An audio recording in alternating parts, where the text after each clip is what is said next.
welcome back to Between Sessions. My name is Eboni Harris. And I'm Eliza, and we are two brown chicks changing the face of therapy on both sides of the couch. Yes. Welcome back. Thanks for joining us. You know what? Did we mention last time that we still have the minority mental health / 25K thing going? I think we did at the end of the last broadcast. Well, just in case you missed that. And if you don't, we're going to start putting it at the beginning and at the end. If you go to melaninandmentalhealth.com, all of our merchandise has a discount right now because we recently hit 25,000 on Instagram. Yay.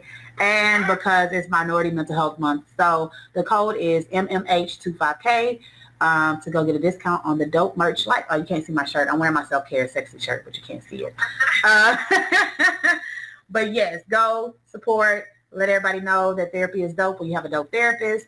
So today we're going to get right into our special guest, Dr. Holly Sawyer.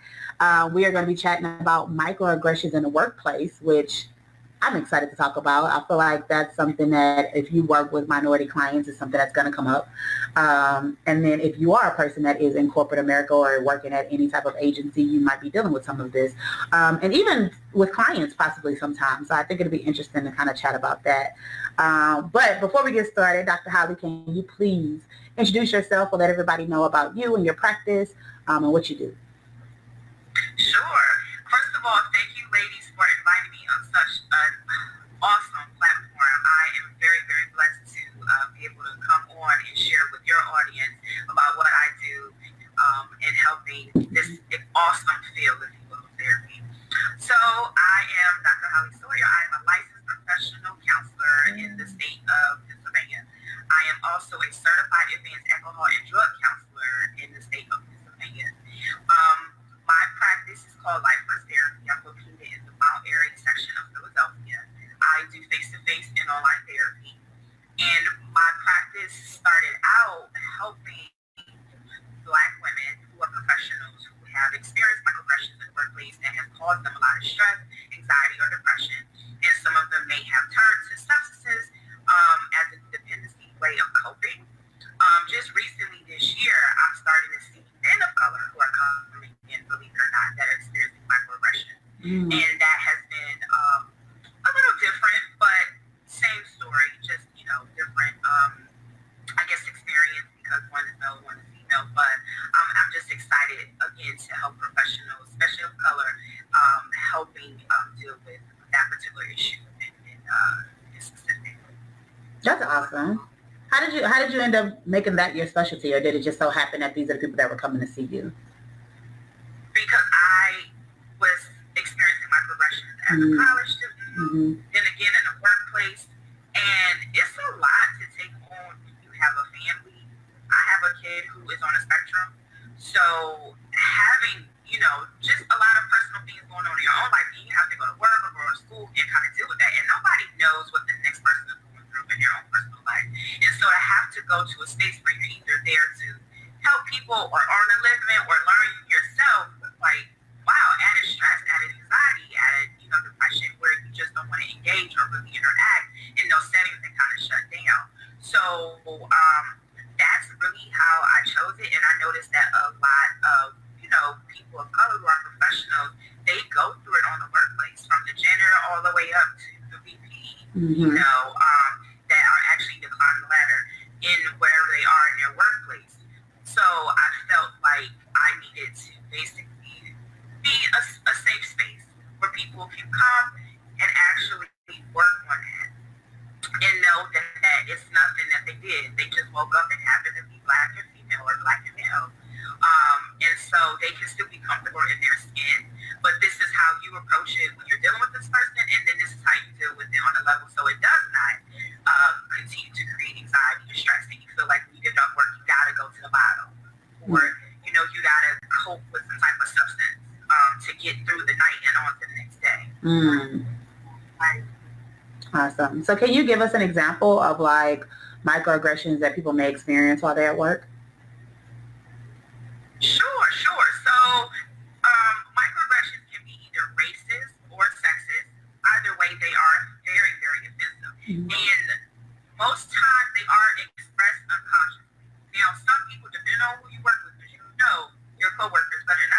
they could be doing it consciously.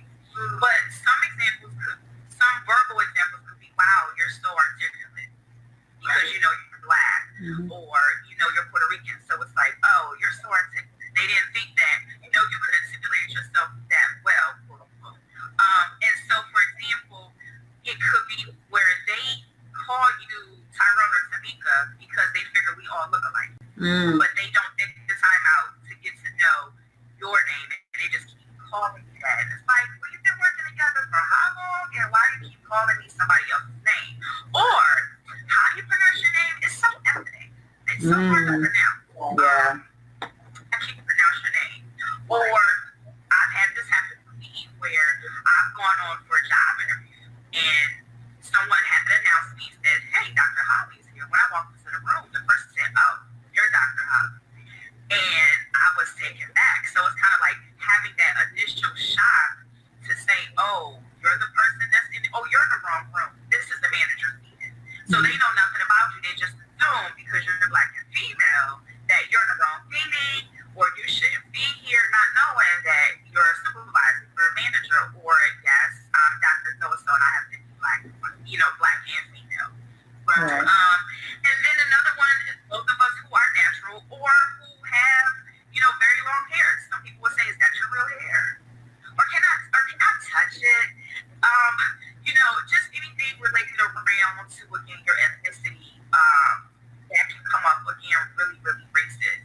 And then there are some times in your workplace where you are assigned specific office-related duties that are tied to your gender. So, for example, if you have a receptionist who's on a lunch break, now anybody can answer a phone, but because you're female and the receptionist is female, they'll go for only the female workers versus the male workers. So, for example, an agency I worked at, we actually fed some of the clients that would come in for treatment. And so we all would pitch in and cook in the kitchen and rotate. But there were a few men that were hands off. They would not go into the kitchen because, again, that was considered a woman's place. So that can be an office, kind of like calculated microaggression. Sometimes people can assume that, if you're talking about your children or just having casual conversations, someone can say, oh, are you married? Are you a single parent? Just making the assumption, because, again, you're black, you're female, that you just got a baby daddy or you just a single parent. So microaggressions can show up in, as you guys have heard, in a very, very wide spectrum. So those are kind of like some examples. Yeah. I like the examples that you're giving where, related to your gender, related to your ethnicity, to your race, and how, again, like it can even happen kind of like this indirect way. When you were talking, it made me think of an experience with one of my daughter's teachers. And she's a great student and everything, and I remember the teacher was like, she's a really good student. I'm like, yeah, she's like, I think she would have college potential.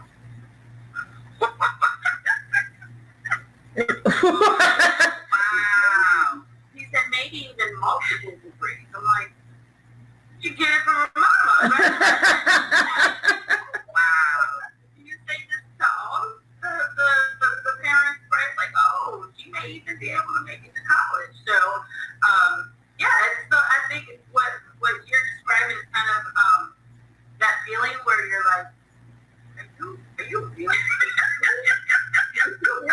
say that? But you're looking at me like you really think you're giving me a compliment. Right. And I'm looking at you like, are you listening to yourself? They're like, yeah, I feel like she probably has college potential too. Like, what?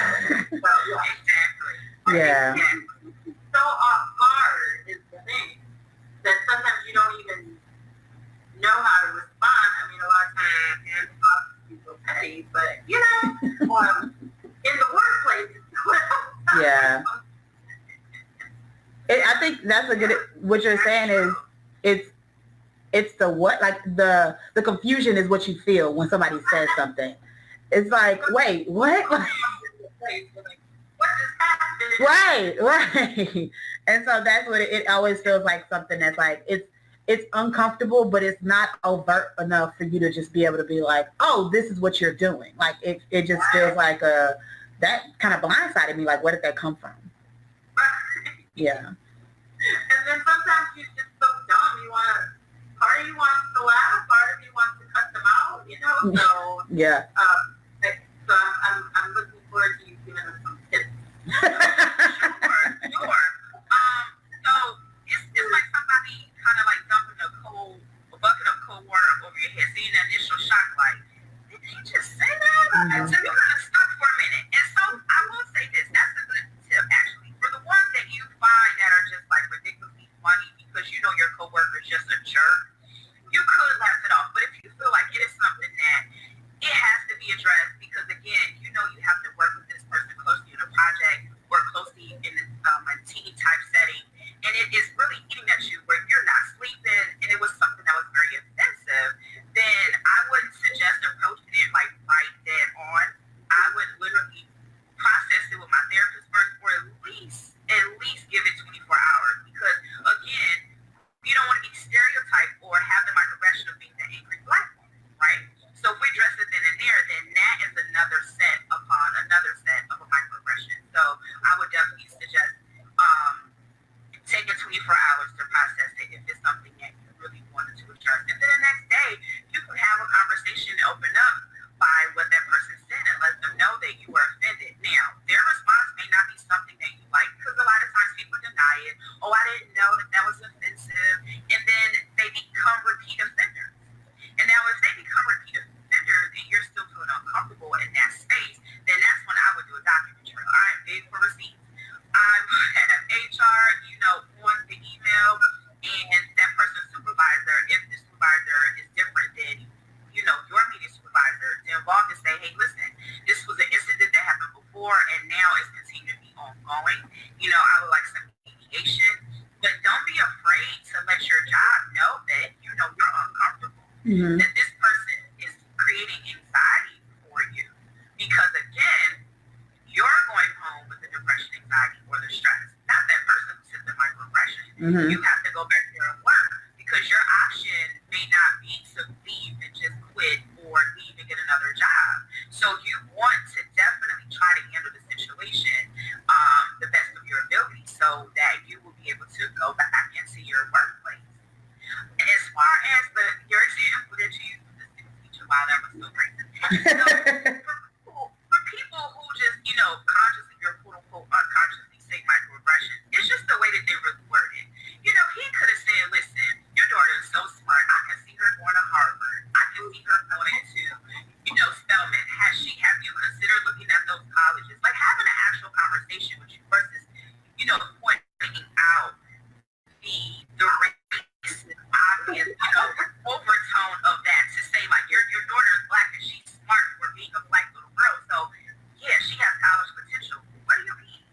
So it's a matter of the person who's actually putting out the microaggression, taking a moment to really think about what they're saying and how it may impact another person's feelings of their culture, their ethnicity, their race. So I wanted to kind of talk about both ends, the person who was putting out the microaggression and the person who's receiving it, and what can be done on both sides. Okay. That's good to know. That's very good, because it could be difficult. And even like when you said the joking it away type thing, like, oh, hi, that was funny. Or not even that was funny, but like, I'm thinking I would be like, ha, that was ignorant. Like, but like, so I can tell you like, that was an ignorant comment. But even with that, like, it's like you said, if it continues to come up, it's kind of like, how do I, like, at that point, like, I try to make it like, okay, we're cool. We have this relationship. I can kind of call you out on it. But if you keep doing it, at some point, like you said, you have to address it or document it. And that could be difficult when you have to work next to this person as well, though. It can be. And I'm glad that you brought that up. But what's more difficult? You having to take, anxiety medication and try to calm yourself, or dealing with this issue head on. That's so true. That you can get some type of remedy to the situation. Yeah. Both sides of the coin are going to be very uncomfortable. But at the end of the day, if I got to come here for my livelihood, you're not going to make me uncomfortable. Right. I'm doing I can do. And if you find that you don't have the support of your supervisor, HR, then it's time for EEOC complaint at the end of the day. Because, something has to give on both Yeah. And I will hope that you would put your mental health first. Because again, we're all out here working. We're trying to, support our families. And everybody doesn't have the option of leaving and starting a business or leaving and just find another job. Some people actually have to wait it out and have some type of transition, or they can't leave because they're so invested. So what do I do? Do I just now, verbally wait out my retirement or continue to, be depressed and anxious when I come to work? No, you don't have to. You have a choice. And these are the steps that you can do. So it's just a reminder to say, like, which side of the fence are you going to be on? Right. When it comes to, dealing with the microaggressions. But either side is definitely not going to be. Right. Because there may even be some retaliation, but again, either side is just not going to be. Yeah. It's just so exhausting. It's exhausting if you are just hearing it regularly. It's exhausting on what you got to do, but then it stops. It's like, I think it's what you're talking about is really highlighting of just how exhausting it can be to just go to work. Yeah. Yes. Definitely. And you would be like amazed at how many, communities of color just go through this. Like, we can't just wake up, be black, make a living, and go home. Like, right. It's impossible. That's just, for some people, it's impossible.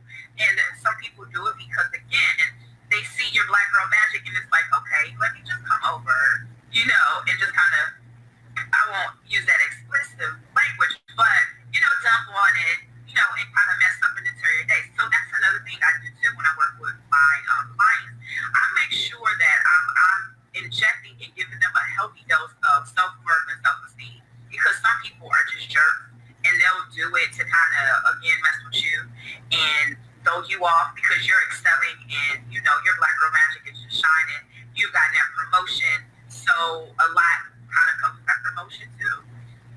I've just seen so many levels as to why the microaggressions take place.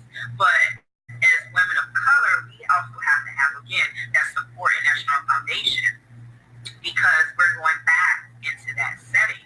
So what does that do for my mindset? Like, how can I make sure that I'm encouraging myself? I'm being my biggest supporter. How can I make sure that, okay, on my break, I'm going to call somebody just to give me, an extra boost so I'll be okay? Because I have to go back and, like you said, deal with this exhausting coworker or team of people I may supervise who are just full of just angst and microaggressions for apparently no reason. Right. What is it possible for someone to be same gender, same race, same ethnicity, and still do microaggressions against you? Yes. Okay. I'm about to say, you know how weak some of us can get in the workplace. So for example, a coworker and we were conducting interviews to interview for a position that was open, and a young lady came in with long rainbow and like SWV nails. And so my supervisor was like, Sheila, still ghetto. She can't work here. The clients are not gonna be able to something. Like, she just started going in based on the young lady's appearance. And I'm just looking at the resume, the education, the experience. And I'll be honest, coming into an interview like that was definitely off-putting. However, I would not have instantly made the judgment that this person would not have been good for the position. If that makes sense. Mm-hmm. Yeah. Definitely. And I didn't think about the name thing, right? Even with names, like we can judge people based on the fact of a name that they were not given. Right. That's true. That is so true. We can look at a person's name and just make all these assumptions about their name, whether it's ethnic, hard to pronounce, or it's their last name. We can just make assumptions. Like we do it we definitely do it to ourselves. And we just have to be mindful that every black woman doesn't want to have children. Every black woman, is not a single mom. A lot of us are married. We're not just all angry and upset and full of aggression, so it's just so hard when we put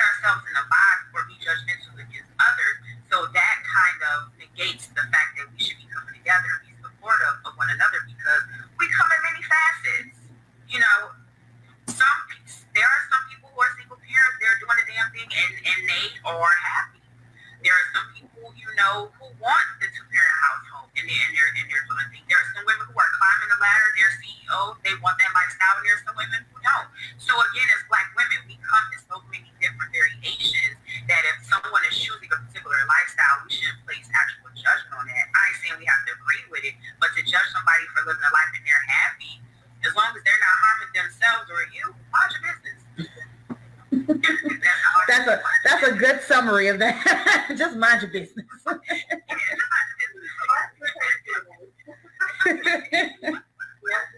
Yes. So, what is your favorite resource book that would be helpful for clients or people, just in general? Just Well, I am glad you asked because I officially launched It's Time to Talk About Trauma, which is my workbook. Ladies. So my workbook, It's Time to Talk About Trauma, is basically a workbook that is that gap. So you have somebody on the fence who is thinking about going to therapy, but don't really know if therapy is right for them. They don't know how to go about finding a therapist. They may be underinsured. They may have insurance, but they want to go into a private practice versus going into a community agency type setting. So my book is a huge resource that helps people identify how to find a therapist, questions to ask if you were to see a therapist. I also include a huge glossary of definitions of like all of our terms that we use in the human services field. I didn't want this book to be very, very heavy, but the workbook part comes in is where I have assessments in there. I have worksheets in there that you can start to do some of your own work. So when you do go to a therapist, guess what? You can take the workbook with you to say, hey, these are some of the distorted thinkings that I identified that I know that I use. You know, the black and white or either or thinking. I have some, mindfulness exercises in here. But then I also kind of talk about like how as communities of color, we have suffered the trauma since the beginning of time. And so we pass it down from generation to generation. Now, for Caucasians or white people, they find therapy as if it's like going to Walmart. They don't mind going to therapy for generations. There might be kids in therapy, but for us, we feel like, okay, I'll talk it out in the beauty or the barbershop, or I'll call auntie so-and-so, or I won't say anything and I'll just suffer with the trauma and then pass it on to my children. Or I will cover up the trauma by abusing and using substances. So in this book, it's not judgmental. It's just to give people a backdrop to say, listen, it's 2019. Black therapists, we're out here. Yeah. We exist. Female, male, and if you're not ready yet, this workbook will help you, prepare you to get ready to talk about your trauma, your issues. And when you go in, you can lay it out and start to do the healing from all the trauma that has been passed down to you so you can stop it going forward, right? So that is the basis behind this workbook. So I am going to say that my favorite resource is my workbook. That's awesome. How do they find it? Is it on your website? Is it on Amazon? Yes, it is on my website, www.lifefirstTherapy.com, and when you go there, you will see a tab that's buy workbook. It is on there, and it's on Amazon as well. Okay. All right. We'll make sure to put that in the show notes. So if you want to buy Dr. Holly's book, you can buy that. Tell us why you are a dope therapist. I am a dope therapist because of the people that have sought me out to be a part of their journey of healing. That's what makes me dope. Not just necessarily the work that I do, but the people who seek me out. Like, therapy is so hard. And what I mean by that is you got to be willing to be honest and open and do the work. Yeah. And if you're not ready to kind of do that triad, then it could leave you with to say, oh, well, therapy doesn't work. That's not the case. It's right? Trying to find a therapist and then open up, and with communities of color, it's hard for us to kind of have that trust and build it. So I think what makes me dope is the fact that I'm able to help each person that has literally sought me out to help them whatever it is that they're walking through the door with. But again, I just love what I do. So that's awesome. And the final question is, why is therapy dope? Why is therapy dope? Oh my gosh, therapy is dope because you get to shed every single bag that you ever carried around from the time that you realized that you had a bag. Okay? you just shed so much mess that you was like, oh my gosh, I didn't even know that was there. Your stuff, mama stuff, your brother's stuff, your uncle's stuff that you didn't even know that people just put up on you that you just took on top of your own stuff. So that's why therapy is dope, because you really get to just start shedding and becoming this new person. And believe it or not, when your mind is in a balanced place and it is free, honey, you're doing better at work, you're doing better a partner or your children, you're doing better relationship with your family. You are able to manage and create and achieve anything that you set your mind to and go, because your mental health is so clear. And people think it's the reverse. Oh, let me get this job. Oh, let me get my hair, my nails done. Oh, let me get this relationship. Oh, let me have kids. And then they either negate the mental health piece, or they kind of half-step it, and then they wonder why they have so many, holes all over the place. No, your mental health is your foundation. That's where it starts. Yes. That's awesome. Yes, that's a wonderful answer. So please let everybody know how to follow you, how to stay in touch. If they want to work with you, how do they do all of this? Yes, thank you. So I am on Twitter, Facebook, and Instagram. My at is Life First Therapy LLC. Again, Life First Therapy LLC. And I'm on Facebook, Instagram, and on Twitter. Now, my Twitter handle is Holly N. Sawyer. So that's basically my first, middle initial, and my last name. But Okay. That's how you find me. Awesome. We will definitely make sure. I'm typing, that's why I'm like looking down. But we will definitely make sure to have all of that in the show notes. We really appreciate you being on here. And no, I appreciate you, ladies. Awesome. Thank you. Okay, so if you want to continue to follow Dr. Holly, make sure you go check out all the links in the show notes. Follow Melanin and Mental Health across social media at Melanin and Mental Health, Melanin Health on Twitter, and go to melaninandmentalhealth.com to find a dope therapist. Remember, we have a directory of Black and Latinx therapists that are looking to help you, as well as we have our merchandise that you can check out at Melanin Mental Health as well, and get that coupon code of MMH25K. Is there anything else I want to say? Oh, Yes. I forgot about this webinar. Next week, July 25th, this is going to be good because, we've heard this a lot. We touched on it a little bit, I think, about this idea that, we're just going to pray it away. Right? We who need therapy, we can just, go to church. So next Thursday, we are going to be talking about our next webinar by Dr. Andrew from Level 3 Wellness. He is going to be leading us in the discussion of the sacred as culture, building competence in addressing religious, spiritual diversity in psychotherapy. So if you are a therapist and you struggle or you don't know how to address the topic of spirituality and religion, she is going to be guiding us in that discussion, what to know, how to address it. So this is really good. We know that this comes up a lot. So when we have that in the therapy room, we want to feel ready and competent in how to address it. So next Thursday, July 25th, make sure you sign up for that. It is going to be from 7 to 8 p.m. Central Standard Time. Yes. Make sure you check that out, and we will see you guys or talk to you guys next week. Bye.